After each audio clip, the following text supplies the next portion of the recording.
Hi everyone, welcome back to Jams. Today I'm taking you into the heart of something truly magical, Vesak, Sri Lanka's most spiritual and breathtaking celebration. It's more than just a festival, it's a feeling that fills the air and touches the soul. During Vesak, the entire island lights up with lanterns, kindness and reflection. The wisdom of Lord Buddha shines through. Vesak, also known as Vesak Poya, is celebrated each year on the full moon day in May, marking one of the sacred times in Buddhist calendar.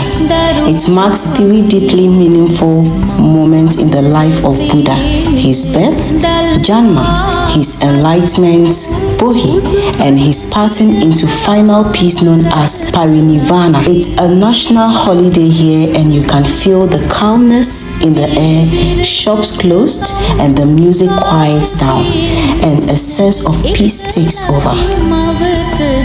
So on this special day, everywhere you look, there are Vesak lanterns, popularly known as the Vesak Kudu. These beautiful paper creations aren't just for decoration. They symbolize the light of wisdom, which is believed to drive away the darkness of ignorance. The amazing thing that stood out for me in this festival is the pandals, known as the Toranas. It is special, it glows, and it's a storyboard of light and devotion. They are huge, colorful light structures that tell stories from Buddha's previous life, which is known as the Jataka. The pandals are built by everyday people, for instance, the local artisans here. We also have devotees, even the youth from the neighborhood. They all come together to build these pandals. I'm even told they spend weeks, sometimes months, working together to create these beautiful displays with light, sculptures, and even moving parts. Standing before each pandal took me on a little pilgrimage, not the one that makes you travel miles, but the one that takes you inwardly. It was a spiritual journey, one that invites you to pause, reflect, and reconnect with something deeper.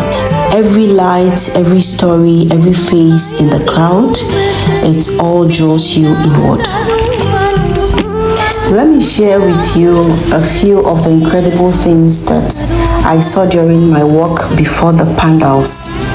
I always thought of snakes as something to fear, but here in Sri Lanka, especially during Vesak, I saw them in a whole new light. Okay, so there is a powerful story in Buddhism where a cobra known as Mukalinda gently rose from the earth to shield the Buddha during a storm, spreading its hood around just like an umbrella to protect him.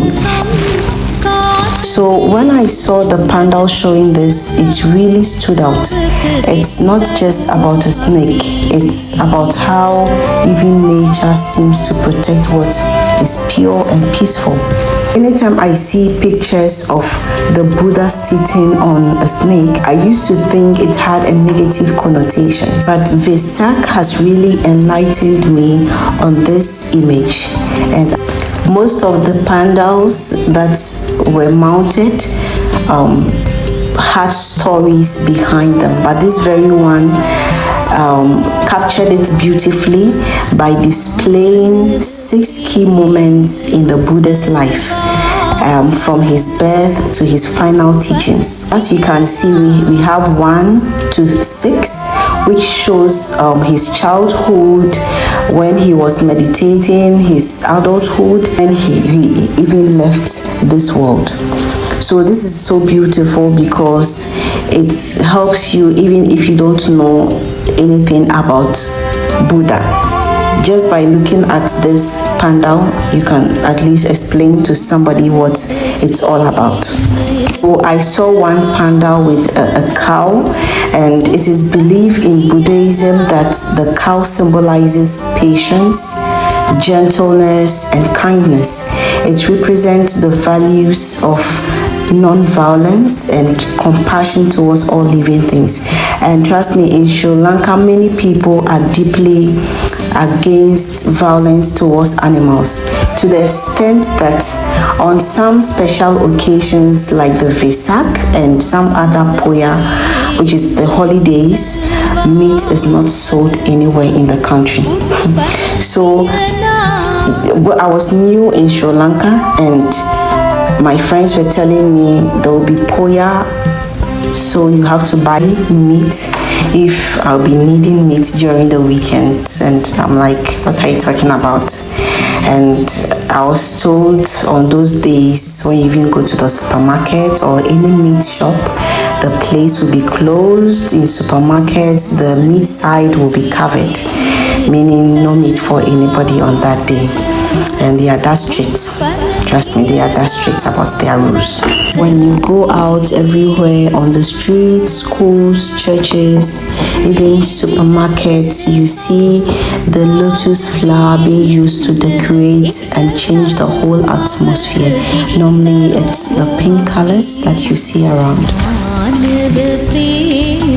So in this pandal, you see Buddha in a peaceful meditation, and then later you see him lying down in parinirvana. That is his final moment of peace.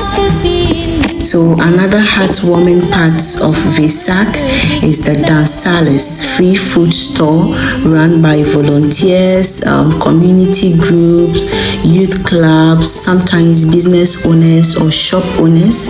They just come out, cook and serve from the heart, expecting nothing in return.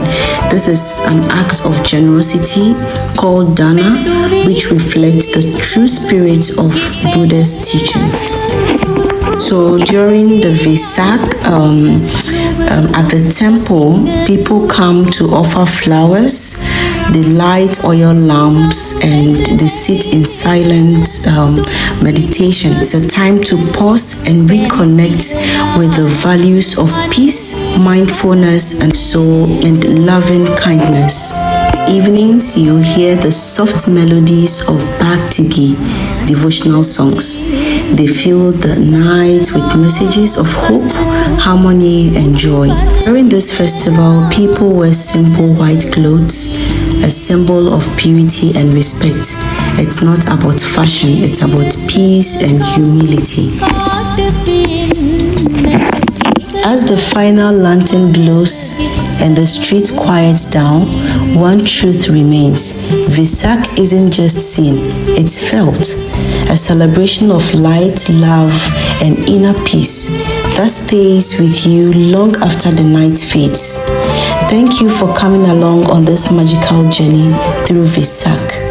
If you enjoyed this video, don't forget to comment, like, and subscribe. Until next time, I'm out. Peace.